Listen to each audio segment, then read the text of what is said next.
D&D red flags. Jesus. Today we're going to be talking about D&D red flags at the table, and we have a lot of comments from our different socials that people have left, and we're just going to go through them and have a conversation about them and see what other people's red flags are. Horse, what is your major red flag? One of my biggest kind of pet peeves and red flags, I think it has to be the players who don't pay attention when it is not, the focus isn't on them or it's not their turn. That for me is such an issue. Yes, exactly. And then as soon as it's your turn, they go. As soon as it's their turn, they're like, "So what just happened?" And you're like, "Pay attention!" Like, oh fuck, it drives me insane. Well, what's yours? My red flag is DM fudging dice rolls. That's my big red flag. I hate it. I really hate it. You really dislike that, don't you? And I know a lot of people, like, every table's different, and I know it's a lot of people like doing it because they want to keep people alive now. I personally hate it. Yeah. Because then I just feel like, oh, I'm not like, what's the point of rolling if he's just going to say, oh, no, you fail, you pass, you know? Yeah. I got that. It takes the dice out of the game, I feel like. What's the point? Like, some people do play Dungeons and Dragons without dice. Yeah, some people. But they're crazy people. I think there's some people out there, DMs, who prefer to have a lot more control over the narrative and over how the story goes and stuff. Which, like, look, once again, teach your own. If it's each table's different. I just find that the dice tell a better story than we do. Yeah, I've always said that. Yeah, it's like a quote from that's your fucking You need to get that tattooed on yourself. So Casual Lobster says, red flag, not interacting at all with the party or comrades, only caring about the NPCs or the DM, and not about who you're with. Why be with them then? Perhaps the character you brought to the table isn't suited to the setting. Ooh. Yeah, that's a decent red flag there.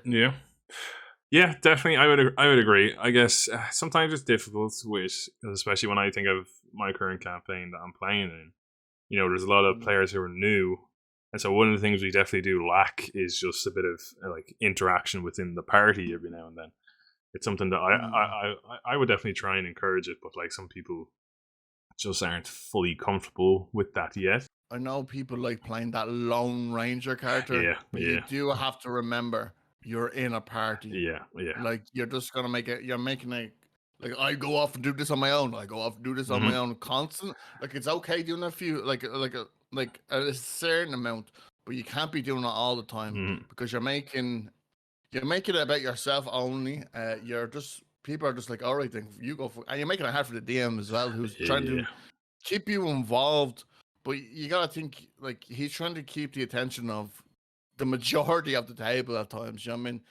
And if you're just going to keep fucking off on your own, he's just going to be like, well, do you really want to be here? Like, yeah, I think I said this in one of the videos that we did, actually, that if you are going to play a Lone Ranger, you can play that type of character, Lone Ranger. But the key thing is that you have to have a strong enough reason that your character will still stay with the party, that drives them forward with the party. And you can still be that little bit of an outsider where you don't really feel like you fit in with the group at times, but you still have to have that same overlapping goal or objective, so that there's a reason for him to stay and keep coming back to the party. 100%. Like, that's that's a player's responsibility to make sure, or maybe you could argue, like, if the DM knows that someone's going to be a Lone Ranger sort of character, DM has to really hammer that home. It's like, okay, but what's your reason? I think we're going to go over to Instagram for a second. If a player insists on playing the game when they're over the top kind of drunk. Oh, shit. Now, I used to play constantly when I was drinking, when I was starting off. Yeah. Just to be comfortable. And then I was thinking, I get too drunk, and then I was like, but now I don't need it. Because I know a lot of people drink to loosen up. Yeah.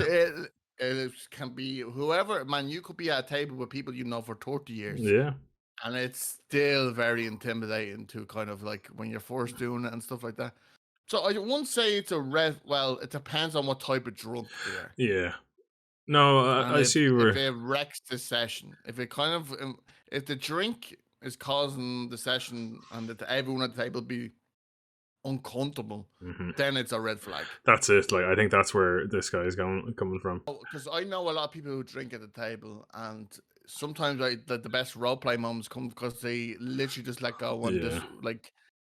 But I can see where it could be a problem where if someone's like an angry drunk or something like that. Well, that's it. Let's say you're kind of only 2 hours into your session, and someone's after getting absolutely hammered, and now they're just they're saying their character does mad shit that usually their character wouldn't do. You know what I mean? Like starts throwing off the whole narrative and shit like that. So 100%, I get that.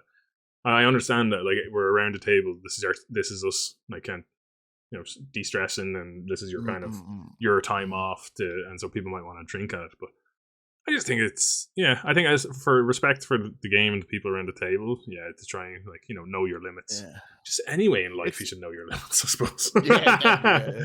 Like it's like drinking in general. Like even going out, like you should know your it's moderation should be for everything really. Yeah, like, you know what I mean? Absolutely. Drink responsible, everybody. Mm-hmm.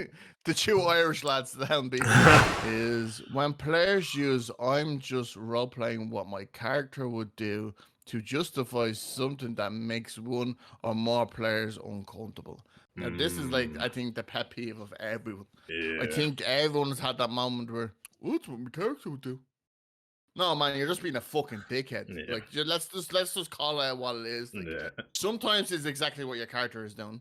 Because so I understand, like, in my campaign now, I have a character called Luther, Daryl, super religious character. And he's blinded. He's not blinded by faith. He's strongly in faith, and there's always gonna be. He's always gonna have to choose his fate over his party. It's always that thing where, like, a very religious character.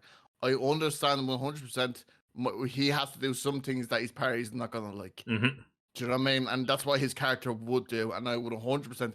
But I mean, it's like when a rogue goes and robs another character or someone they're sleeping or some takes their items and stuff. Well, that's what my character would do. No, man, you're being a dickhead. Yeah.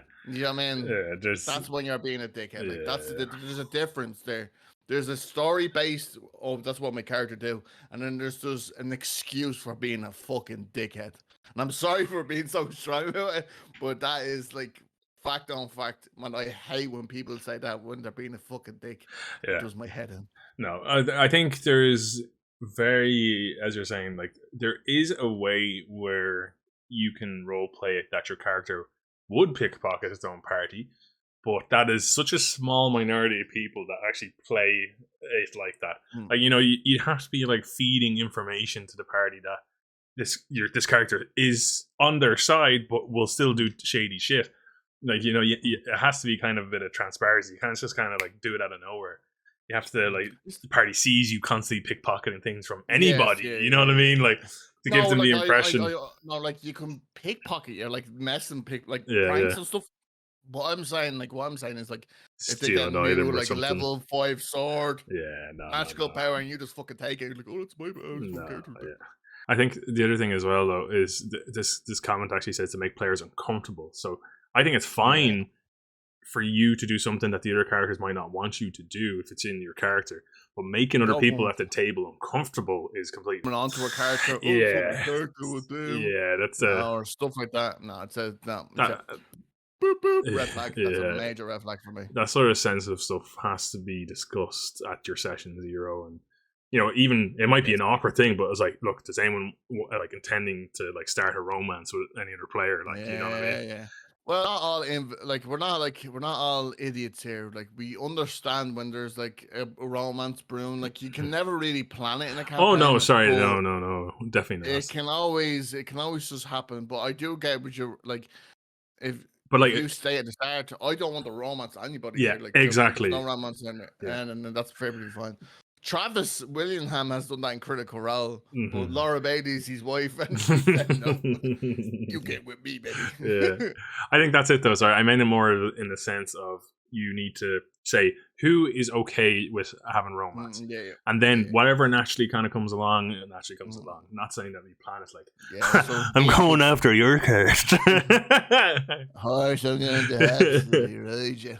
We had a guy in our group who treated our D&D games more like video games. He would charge in, constantly get us in trouble, metagame everything, and got one of our PCs killed because of his Leroy Jenkins bullshit.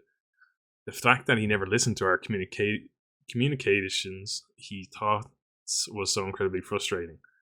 Tried talking to him about it, and he left halfway through the campaign. Well, it looks like you got that red flag. You dealt with that red Yeah, flag. yeah.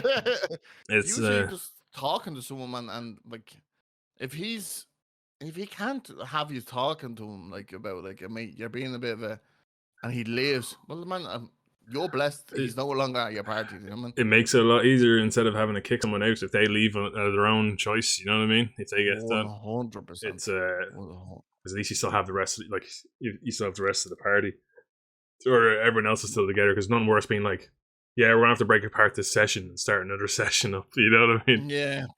I think. The thing is, with him running in and getting himself killed, I would have my character be like, well, this is what my character would do. Yeah. Watch him Yeah. get killed. I Just watch him get killed. Like, do you know what I mean? No, 'Cause, but like, if he's being an absolute, let him get killed. Like, let him make a new character. Like, do you know what I mean? honest to God, yeah, I think that there's certain situations where if you know this character is going to make stupid decisions and start stupid fights, don't feel like you have to jump in and save him all the time.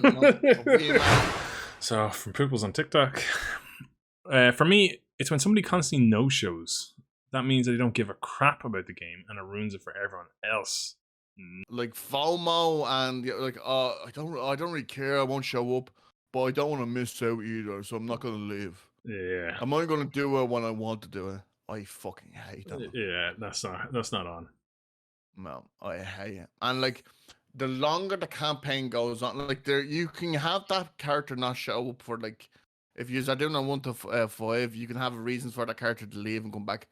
But at the later stages of a campaign, when there's when there's one player not there, you kind of have to not end, like, not do the session, because they're a huge part of the story now. So I mean, they have to be there. Like, being one person down at that part of the story as well can have drastic consequences to the party.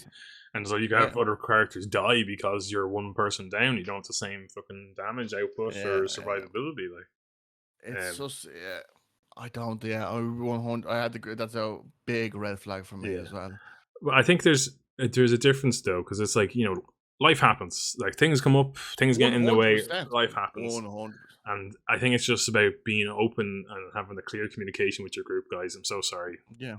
XYZ's after coming up or something's after happening. Like, I know. Or even, man, even if you're just not like, even if you're having a bad day or you're just, your social battery is just empty and you just don't want to be with, that's perfectly fine. Absolutely. Just talk to the people at the table. Just just say it. Just let them know. Like, at the end of the day, you're doing it with your friends. They're your friends. They're not gonna be like, I fucking cancelled my bingo because of you. I don't know why I said bingo. But even if they do end up shouting at you, do that. That's a sign to fucking. That's a red flag to fucking leave. If you can't talk to them about the reason why you, maybe think about leaving anyway, because maybe that's not the right table for you. B says players that go straight to violence to solve every problem. Too much goes into a character building to limit that start. I am 100% on that. I hate when, like, the force. If you're not getting your way and I'm gonna run, like, there's some occasions where you're not going to get your way. Like, do you know what I mean? Yeah. Like, at the end of it, you have to remember either at the start of it, you are kind of like a band of heroes. Do you know what I mean? And just because a merchant's not going to sell you something doesn't mean you're going to fucking attack him. Like, do you know what I mean? And rob his stuff. Yeah, use your words. Yeah. You know what I mean? Because will lead to amazing roleplay, amazing dialogue, and even in a party conflict, like, if you're not, like, don't raise your fist, raise your voice, and have that party conflict with, because it could be amazing. And, like, I remember, I will always go back to this moment. There was a party where one of my players slapped another one. There was no retaliation, and I was just took it, and it was just like, it was just one of them moments where you're just like, oh shit, like, and that could Yeah. have turned out like, oh, I'm gonna fight you, blah, blah, blah. But like for both players, it was like an amazing moment, like, cause like that's role play at its highest. You know what I mean? Like, cause Yeah. at moments like that, like if your friend just outright slapped you out of nowhere, you're not gonna retaliate. You're gonna be in bleeding shock. You're gonna be like, Yeah. Just be like, what the fuck did he do? read out your red flags. We apologize. There's a lot of them. This actually blew up on socials. So thanks so much for that. We try to get through as much as we can. Maybe leave some red flags underneath, and we will reply to all the comments on this video. Yeah.